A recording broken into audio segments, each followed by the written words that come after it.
देखिए, भारत बंद स्वतः स्फूर्त आंदोलन है। 1 अगस्त को एकाएक सुप्रीम कोर्ट का एक फैसला आता है कि दलित को अब क्रीमी लेयर और उप वर्गीकरण किया जाएगा।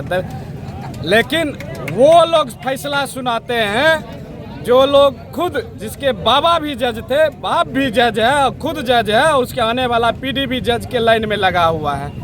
वो जो 4-5 पीढ़ी खुद दया अनुकंपा पर जी रहा है, दया पर जी रहा है, वो SC ST के आरक्षण में वर्गीकरण और क्रीमी लेयर लागू करवाता है, आदेश पारित करवाता है। ये भाजपा सरकार, केंद्र सरकार की मिली भगत है।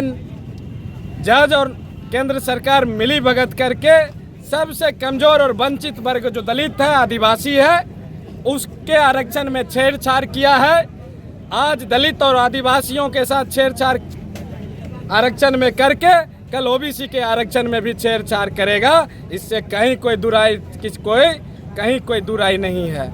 लेकिन आज हम लोग सिर्फ 2 ही मांगों को लेकर इस सड़क पर उतरे हुए हैं। पहली मांग हमारी है कि भारत सरकार न्यायिक सेवा बहाल करे और जो हाई कोर्ट और सुप्रीम कोर्ट का जज बहाल होता है वो डायरेक्ट न्यायिक सेवा से जाए।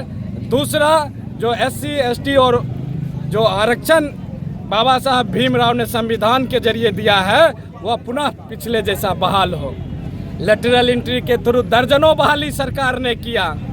चोर दरवाजे से किसी को किसी बड़ा पद पर सेक्रेटरी बना दिया, जबकि हम लोग सब जानते हैं IAS की बहाली UPSC पास करने के बाद होती है। सेक्रेटरी, DM, SP कोई भी बनते हैं UPSC पास करने के बाद। लेकिन चोर दरवाजे से मिली कुश्ती करके अपने चुनिंदा, जो हम कहे, नुमाइंदे को हर जगह बैठाने का काम सरकार किया।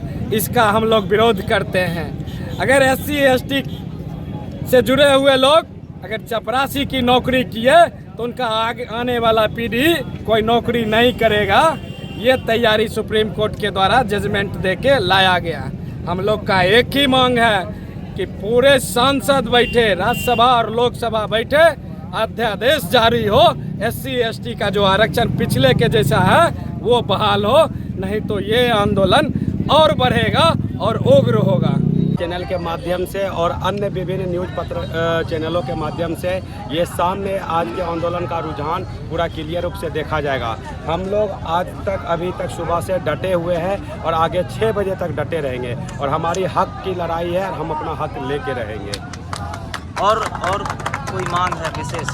मांग मेरी यही है, कोलिजम सिस्टम बंद करें। कोलिजम सिस्टम के माध्यम से जो सुप्रीम कोर्ट और हाई कोर्ट में जज बहाल हुए हैं, जिनका दादाजी जज थे, उनका बेटा जज, उनका पोता जज होगा, अगर आने वाला भविष्य में वो भी जज होगा। लेकिन हम लोग को आज़ादी के 78 साल हुए हैं, अभी SC ST का आरक्षण लागू होकर कुछ % में जो हम लोग के अव्वल जाति में है कुछ तो बढ़ना ही शुरू किए हैं। एक उदाहरण सिर्फ मान लिया चिराग पासवान को लेके कि सारा पासवान चिराग पासवान हो गए हैं।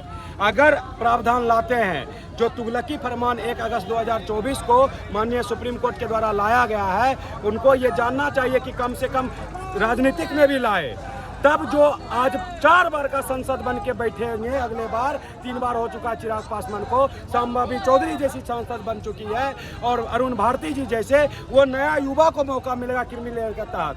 आज इतने अरबों की संपत्ति रख के और सुरक्षित सीट से जाके लड़ते हैं। आज हम लोग का भाई पसीना रोड पे बहा रहा और वो AC का हवा खा रहे हैं।